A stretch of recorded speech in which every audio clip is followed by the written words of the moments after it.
So my name is Olivia Rose Scott. I'm 33 years old, and I live in Goldsboro, North Carolina.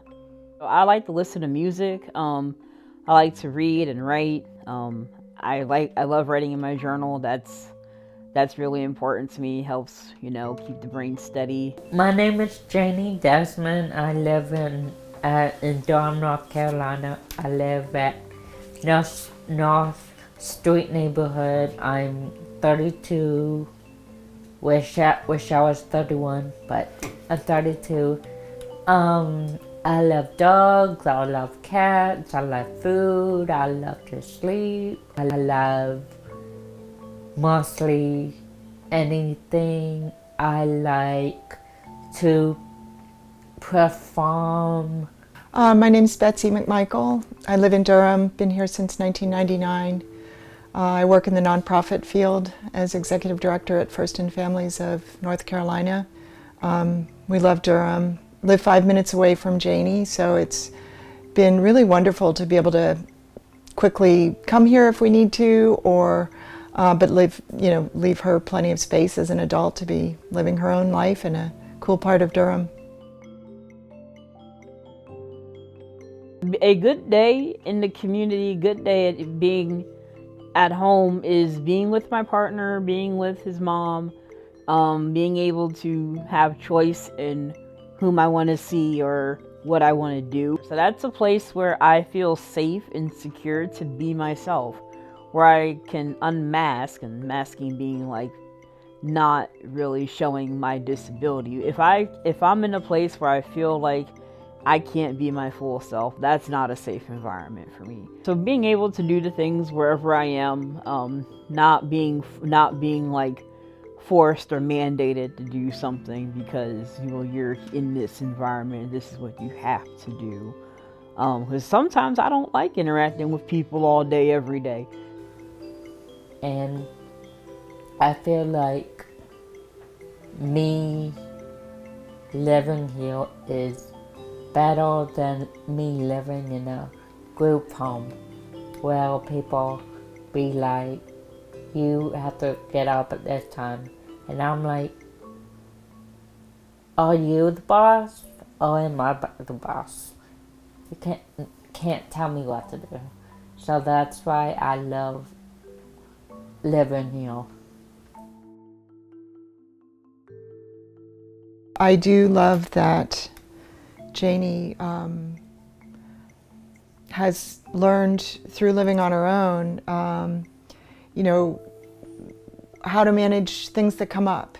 Something starts leaking or a stranger comes to the door. She has practice all the time at making her own decisions and learning, and a lot of times people with disabilities that are really protected don't get to learn the way the rest of us do.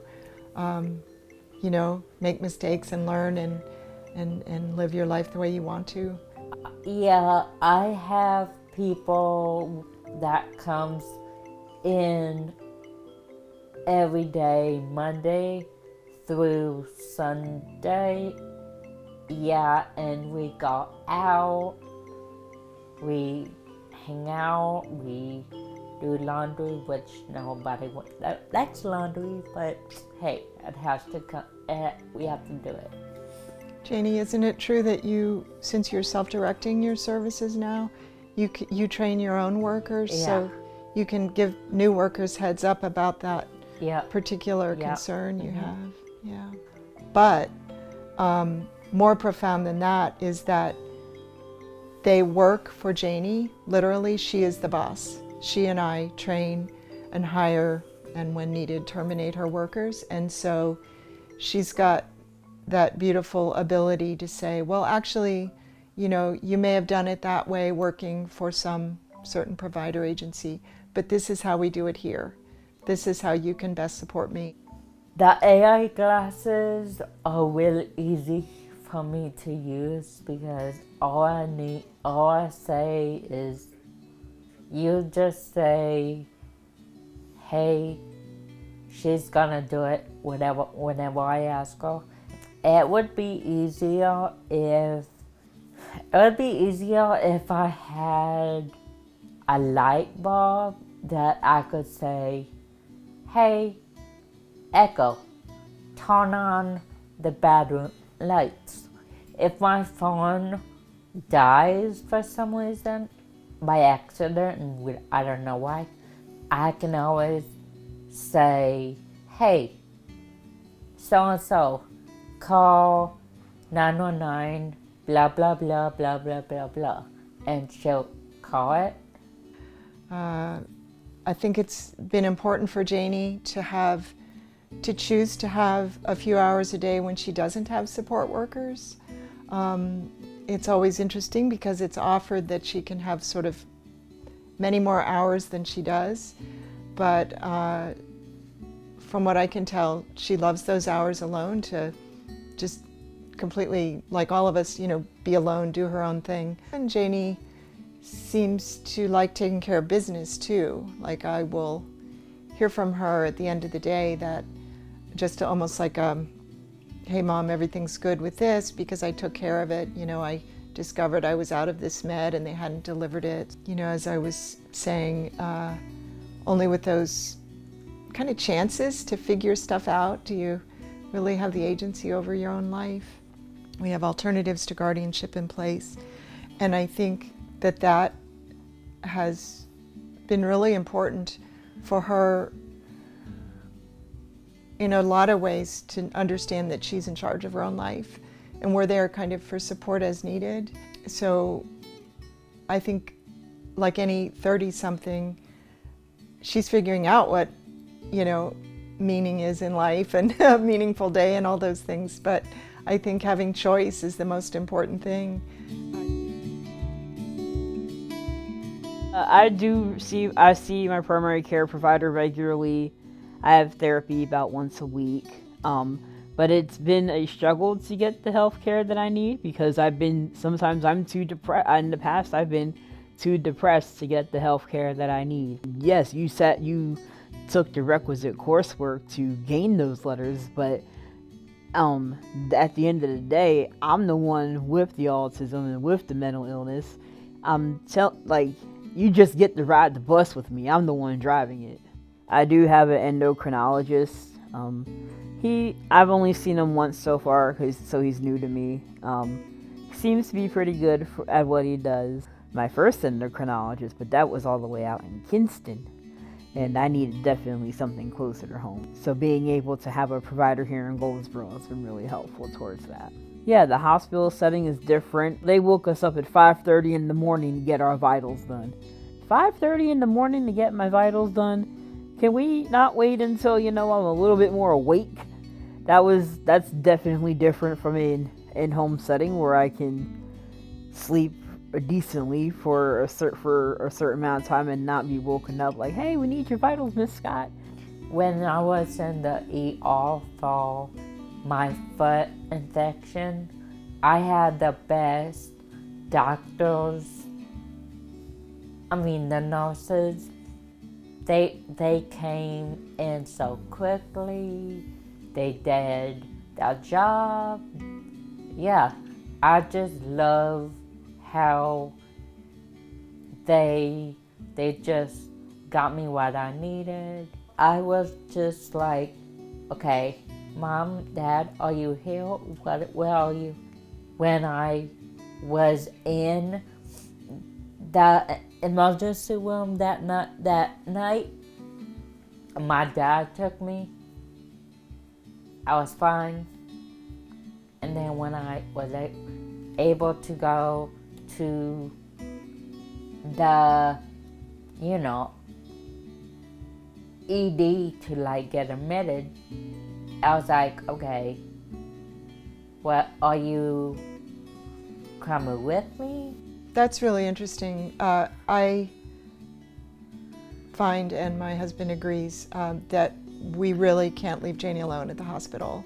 As you can see, she speaks well, she's a good communicator, but I think because her particular health history and sort of collection of challenges is so complex medically, we find that one specialty area doesn't talk to the other necessarily, and everybody's trying to do their best, but often we will have to be there to interject some important information from the past. The hospital stays I have to do is annoying because sometimes I have to stay there till 3 the next morning, and I'm like, I didn't sign up for this. I've spent the night in psychiatric facilities about 4 times here in North Carolina, 4 or 5 times here in North Carolina. The experience as an adult has always been re-traumatizing. I don't think I had seen my partner for about a week, or maybe a week and a half, because COVID lockdowns. And when I got out of the hospital, the joy of seeing my partner and his joy at seeing me come out of the hospital, oh my goodness. There was just so much joy. Okay, if I had a magic wand, I would change me being able to completely see again. 2, I would want to make this kitchen accessible for my housemate. That's what I would change. So we designed this house, and one of the main things we noticed was really important for Janie in our house and for a future house was just space, like open floor plan, so that she doesn't have to be that precise when she moves around her own environment. But we never anticipated she was going to have a housemate that also had a disability. So the kitchen we thought would be pretty much primarily for the support staff that she has to cook in. With 20/20 hindsight, we would make the whole place completely accessible. But the beauty of the Innovations waiver is that as we go over time, they can help pay for some of the improvements. So Janie's getting very soon a deck in the back that'll allow for that exit to also be ramped, and also have another place to go to, and also for fire safety. But we can keep making it better and better based on what Janie needs and wants. So it's been pretty good. Everybody's different. We all have different neighbors, but I think knowing that she's not alone, because we always aren't available, and in the future certainly won't be, but she's built herself a community. So it's less about the physical accessibility of space, which can always be improved and modified, but I think more about her, emerging as someone that's in charge of her own life and can figure out what does need to change without us intervening necessarily.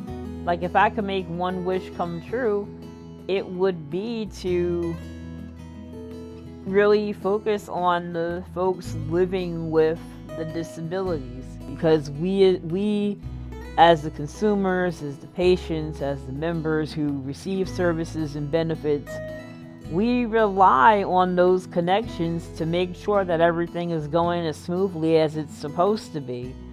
And when it's not, it's a detriment. Sometimes social workers, or many people, the 1 or 2 folks that people see all day or all week.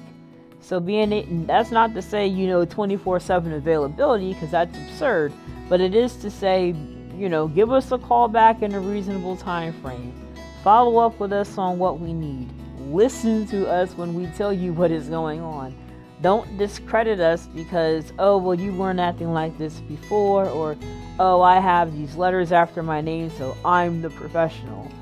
You're not, yes, you have the letters after your name, and yes, you are a professional. But you don't get to tell me what it feels like to be in my body every day, or in my mind every day. So being more compassionate. So my wish would be for service professionals to be more compassionate, to take the lived experience of people seriously,